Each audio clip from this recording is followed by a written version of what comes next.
देखिए, जिस तरीके से ऑपरेशन सिंदूर का प्रमोशन प्रधानमंत्री कर रहे हैं और देश की सेना के किए हुए कामों को अपने सर पर सेहरा बांध रहे हैं उनका, और इनके नेता मिट्टी में मिलाने का काम कर रहे हैं। वही मैं बिल्कुल उसी बात पर आ रहा हूं कि ऑपरेशन सिंदूर के तहत जो भी पाकिस्तान के खिलाफ काम हुआ, हमारे देश की सेना ने किया, पूरा देश जानता है, पूरी दुनिया जानती है।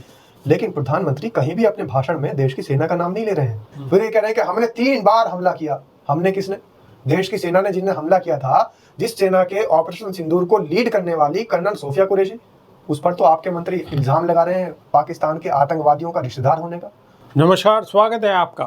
मेरा नाम है विपिन बेबाक, मेरे साथ मेरे सहयोगी सादाब रिजवी। धन्यवाद साहब। पश्चिम बंगाल दौरे के दौरान टीएमसी सरकार पर निशाना साधने को लेकर राज्य की मुख्यमंत्री ममता बनर्जी ने प्रधानमंत्री नरेंद्र मोदी को जवाब दिया है। उन्होंने कहा है कि बंगाल के खिलाफ बयानबाजी ठीक नहीं है। ऑपरेशन सिंदूर और पहलगांव आतंकी हमले पर पश्चिम बंगाल की सीएम ममता बनर्जी ने कहा है कि पीएम मोदी ने आज जो कहा उससे हम न केवल स्तब्ध हैं बल्कि यह सुनना दुर्भाग्यपूर्ण है। बंगाल की सीएम ने कहा है कि पूरा विपक्ष दुनिया में देश का प्रतिनिधित्व कर रहा है। उन्होंने देश के राष्ट्रीय हितों की रक्षा के लिए एक साहसिक कदम उठाया है, लेकिन क्या पीएम मोदी और उनके नेताओं के लिए ये कहने का समय आ गया है कि वे ऑपरेशन सिंदूर की तरह ऑपरेशन बंगाल भी करेंगे? मैं उन्हें चुनौती देती हूं, अगर उनमें हिम्मत है तो कल चुनाव में उतरें। हम तैयार हैं और बंगाल आपकी चुनौती स्वीकार करने के लिए तैयार है। मुख्यमंत्री ममता बनर्जी ने कहा है कि हमारे प्रतिनिधि अभिषेक बनर्जी भी विदेश गए, प्रतिनिधिमंडल टीम में है और वे हर दिन आतंकवाद के खिलाफ, आतंक के खिलाफ बोल रहे हैं। उन्होंने तंज कसते हुए कहा कि आप यानी पीएम मोदी इस समय विपक्ष को दोष देना चाहते हैं ताकि बीजेपी जुमला पार्टी के नेता की तरह चीज़ों का राजनीतिकरण किया जा सके। बंगाल की सीएम ने कहा है कि पीएम मोदी झूठ बोल रहे हैं, वे देश को लूटते हैं और भाग जाते हैं। इस तरह से बात करना अच्छा नहीं लगता। हालांकि ऑपरेशन सिंदूर के बारे में मेरी कोई टिप्पणी नहीं है, लेकिन कृपया याद रखें कि हर महिला का सम्मान होता है। उन्होंने कहा है कि पीएम मोदी तब पश्चिम बंगाल की आलोचना कर रहे हैं जब हम आतंकवाद के खिलाफ केंद्र का समर्थन कर रहे हैं। बिल्कुल, उनकी नीति बांटो और राज करो की है। केंद्र ने राजनीतिक मंशा से ऑपरेशन सिंदूर नाम रखा। अलीपुरद्वार में जनसभा को संबोधित करते हुए पीएम मोदी ने कहा कि बंगाल की जनता को अब टीएमसी सरकार के सिस्टम पर भरोसा नहीं है।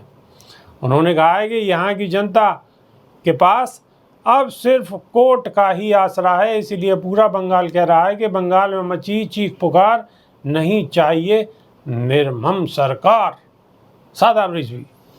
देखिए, जिस तरीके से ऑपरेशन सिंदूर का प्रमोशन प्रधानमंत्री कर रहे हैं और देश की सेना के किए हुए कामों को अपने सर पर सेहरा बांध रहे हैं उनका, और इनके नेता मिट्टी में मिलाने का काम कर रहे हैं। वही मैं बिल्कुल उसी बात पर आ रहा हूं कि ऑपरेशन सिंदूर के तहत जो भी पाकिस्तान के खिलाफ काम हुआ, हमारे देश की सेना ने किया, पूरा देश जानता है, पूरी दुनिया जानती है। लेकिन प्रधानमंत्री कहीं भी अपने भाषण में देश की सेना का नाम नहीं ले रहे हैं। दूसरी तरफ इन्होंने अपने नेताओं को, अपने विधायक को, अभी इनके विधायक हैं पठानिया साहब, उन विधायक जी ने देश की सेना के बारे में पोल पट्टी खोलते हुए बताया कि जिस समय ऑपरेशन सिंदूर चल रहा था तो हमारे देश की एयरफोर्स सो रही थी और ये नालायक है, ये तक का कह दिया। लेकिन अभी तक कोई कार्रवाई नहीं हुई। देश के प्रधानमंत्री, भारतीय जनता पार्टी के शीर्ष नेतृत्व के नेता, हमारे देश के प्रधान सेवक ऑपरेशन सिंदूर को अपने नाम से लोगों के बीच जाकर बता रहे हैं कि हमने पाकिस्तान को मुंह तोड़ जवाब दिया। हमने किसने भाई? हमने मतलब भारतीय जनता पार्टी ने? बिल्कुल नहीं। भारतीय जनता पार्टी तो गालियां दे रही है। फिर ये कह रहे हैं कि हमने 3 बार हमला किया। हमने किसने?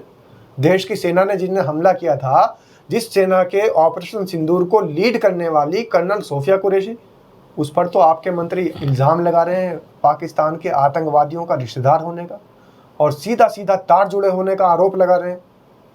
तो फिर किसकी बात सच है? तीसरी बात, जो आप कह रहे हैं कि हमने पाकिस्तान को इतना मुंह तोड़ जवाब दिया है कि अब पाकिस्तान हिम्मत नहीं करेगा। सीज फायर करने के बाद भी फिर पाकिस्तान के हमले लगातार जारी थे। आप कह रहे हैं ऑपरेशन सिंदूर जारी है, ऑपरेशन सिंदूर खत्म नहीं हुआ। ये आप सरासर सफ़ेद झूठ बोल रहे हैं। अगर ऑपरेशन सिंदूर खत्म नहीं हुआ तो फिर ट्रंप की एक आवाज़ पर कैसे जंग रुक गई?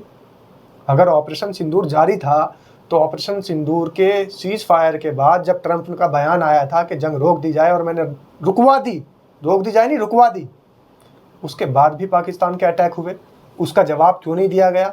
अगर ऑपरेशन सिंदूर चल रहा है तो जवाब क्यों नहीं दिया जा रहा? और अगर ऑपरेशन सिंदूर अभी जारी है तो फिर वो 4 आतंकवादी क्यों नहीं पकड़े जा रहे? तो ये ऑपरेशन सिंदूर जारी नहीं है, ऑपरेशन चुनाव का रूप ले चुका है ऑपरेशन सिंदूर। वो जो ऑपरेशन सिंदूर चला था वो पाकिस्तान पर हमला करने के लिए चला था, और अब जो ये ऑपरेशन चल रहा है ये ऑपरेशन चुनाव चल रहा है, जिसको जगह जगह मोदी जी भुनाने के लिए अब हर प्रदेश में जहाँ जहाँ इलेक्शन है वहाँ पर जाएंगे और ऑपरेशन चुनाव की जगह ऑपरेशन सिंदूर का नाम लेंगे। हालांकि है वो ऑपरेशन चुनाव ही, लेकिन नाम वो ऑपरेशन सिंदूर का लेंगे, क्योंकि मेहनत बलिदान हमारे देश की सेना का है और फायदा और प्रधानमंत्री नरेंद्र मोदी का है। भुनाने का काम हमारे देश के प्रधानमंत्री बखूबी जानते हैं। यहाँ तक के भुनाने का काम तो इतना अच्छा जानते हैं कि जो कांग्रेस की पुरानी योजनाएं थी उनके नाम बदलकर उनको क्रियान्वित कर दिया गया और अपने सरकार के अंदर उसको जोड़ दिया गया। हमारे सरकार की उपलब्धि है। बिल्कुल बिल्कुल सादा ब्रिजी माहौल बनाने की कोशिश की जा रही है। बिहार में चुनाव है और आने वाले समय में जो भी चुनाव होने वाले हैं, जब तक माहौल को ऐसा गर्म कर दिया जाएगा कि बस देश के यशस्वी प्रधानमंत्री नरेंद्र दामोदर दास मोदी जी कहते थे, जो सबसे पहले उनकी पार्टी का जो था वो बोलते थे कि मैं देश नहीं बिकने दूंगा, सौगंध मुझे इस मिट्टी की, मैं देश नहीं बिकने दूंगा। तो अब लोगों ने इसे नारा समझा था, लेकिन जुमला निकला ये नारा बिल्कुल सफेद जुमला साबित हुआ है। तो अभी के लिए सिर्फ इतना ही। नई वीडियो में फिर रूबरू होंगे। बहुत बहुत शुक्रिया, धन्यवाद, नमस्कार। लिख दो कमेंट में जुमलेबाज, शायद हमारे भी समझ में ही आ जाएगा कि वाकई आप सही जुमलेबाज को जानते हैं। तो आपके कमेंट का इंतज़ार रहेगा और पढ़ने के लिए हम भी बेसब्री से इंतज़ार करते रहेंगे कि किस किस ने लिखा है जुमलेबाज।